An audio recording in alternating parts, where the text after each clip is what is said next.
So you don't need to be afraid that there are angels watching. Let's jump in that bed. Let's make some babies. See it?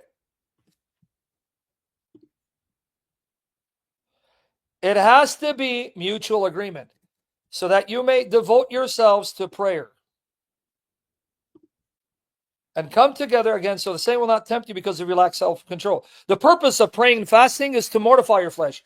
If you do it for too long and you start lusting, you defeat the purpose. But you must agree.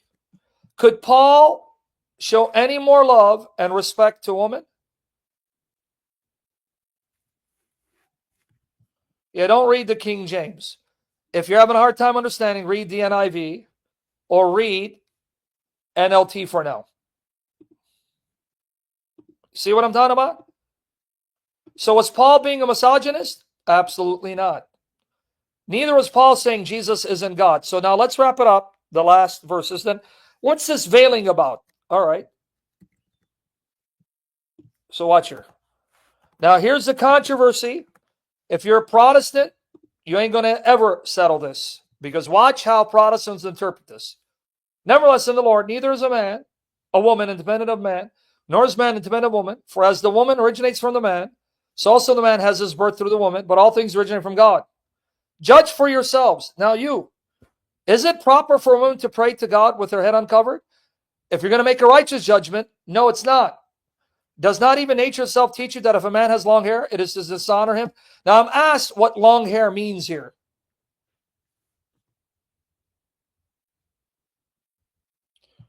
What constitutes long hair on a man? Let me give you the rule of thumb. I'll tell you what long hair on a man is. If you see two people from behind, they both have long hair, and you can't tell whether one of them is a guy, or one of them is a woman, that means your hair is too long. You look like a woman. Let me give you an example of an image, and then we're almost done. Don't drop out yet. I know you want to go to Spiritual UFC. Rule of thumb. What would be long hair on a man? Because I've seen people with long hair. No. The long hair means where you cannot distinguish the man from woman. Imagine you're looking from the backside, right? Right?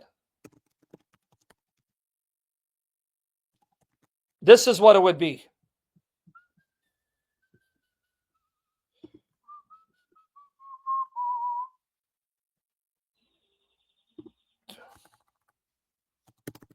Let me show you.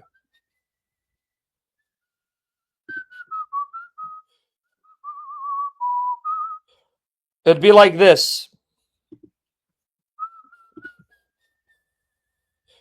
See, right here. This would be a good rule of thumb. Right there. That's what Paul means. What the hell I said? Butt, man. Man, backside, long hair to his butt, and they're showing me butts of men. Dirty bastards. You get it now? That's too much. From behind. Like Willie Nelson. Baby, sorry, guys. I'm trying to. Okay, let me see. Willie Nelson. Nelson. Backside. Little things like here, right? You get the point now? The idea? I'm so sorry I was blind. You're always on my mind. You're always on my mind. Tell me. That's a good rule of thumb. You get it now? Good rule of thumb. See? When it looks like a girl from behind. Tell me. Something like this, right? There, like that. How about this dude right here? I couldn't even tell that was a girl or a dude. Can't tell. Tell me. So that's what Paul is saying. That's abnormal, unnatural, right? All right. So let's finish it. Does not even nature itself teach you? What nature? The natural order things as revealed by God in Scripture, right? Not talking about in the wild, in a fallen world, where you have even people living in jungles acting like animals. By nature mean the natural order of things as created by God initially. And that comes from Revelation, right? That if a man has long hair, it's a dishonor to him. But if a woman has long hair, it is her glory to her honor. Isn't that true? How beautiful do women look that have long hair? It's breathtaking when you see women with long hair. It blows your mind. So he's saying, come on, you know this. For her hair is given to her for a covering. But if one is inclined to be contentious, we have no other practice, nor have the churches of God. So he's saying, look, if you're going to be contentious and you want to argue, let me warn you. All the churches of God follow this practice. You see, he's appealing to uniformity. Right? You with me there? He's saying all the churches, all believers everywhere, we all follow this practice. We don't follow any other practice. So if you want to be contentious, you'll be the odd man out. You will be in rebellion to what the churches practice as a norm, that women have long hair and therefore cover it. Now, here's where Protestant confusion comes in. You know what they'll tell you? They'll say, Paul tells you that it's the woman's long hair that's her covering. You see now the debate? So I can wrap it up. What's the debate? The Protestants will tell you, no. Paul goes on and explains what the woman's veil is. It's her long hair. So he's not saying put on a veil. He's saying your long hair is your veil, so don't cut it short. See the confusion if you're a Protestant?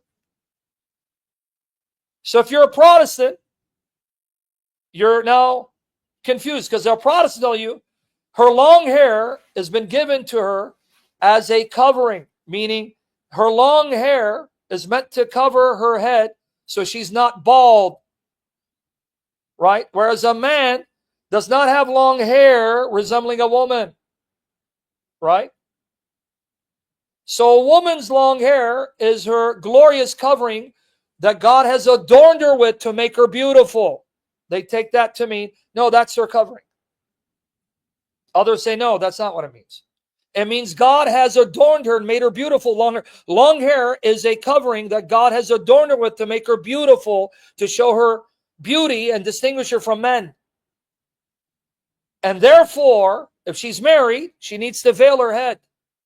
They'll say, no, her long hair is her covering. See the problem now? Now, that means if you're a Protestant, you got problems. Why? Because you're saying if a woman's long hair is her covering, then that means if a woman has short hair and not long hair, she has to put on a veil. You can't get around this. You understand? If her long hair is her covering, then that means you're going to have to now tell women who have short hair, grow out their hair, and until they do, put a veil. So if you're a Protestant, you won't be able to solve this. Because you're going to have Protestants saying, no, it's her long hair. All right, what if she has short hair? Then she needs to cover until her hair is grown out. Others say, no, that's not what it means. It says that covering is God covering her with beauty, adorning with beauty. And therefore, she should never shave it. And if she's married, put a veil over it to show that she's in submission. So then what's the answer? That's not the point, brother. If you don't understand why they're covering, they're doing what Moses did. You understand why the priests? Do I have to explain that too? You understand why priests are covering themselves? Even that you need an explanation?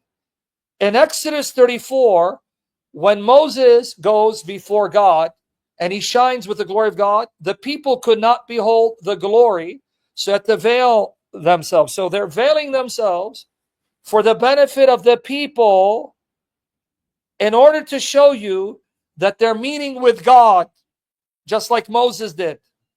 Astaghfirullah. Do I have to explain that too, brother? So then what's the answer? If you're Catholic, if you're Orthodox, Syrian Church, you go look at what the church has taught historically. Not modern Catholic apologists like Trent Horn. I've heard him explaining, well, that was cultural and that's not binding. Well, that's what you say. I want to know, in the official teaching of the Catholic Church, prior to the rise of modernism and feminism, did the church say women need to be veiled when they enter the sanctuary? So, Protestants, you're in no man's land. Every man for himself. Best of luck figuring it out. But if you're Orthodox,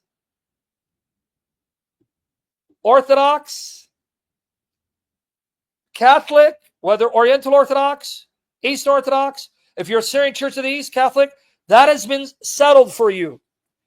It has been settled for you. It was settled ages ago by the ancient practice of the church. So if you go to your church and it tells you, our church has taught, going back to the apostolic times, women veil themselves, start veiling yourselves. But if you're a Protestant, good luck. I got nothing to say to you because I can't say anything.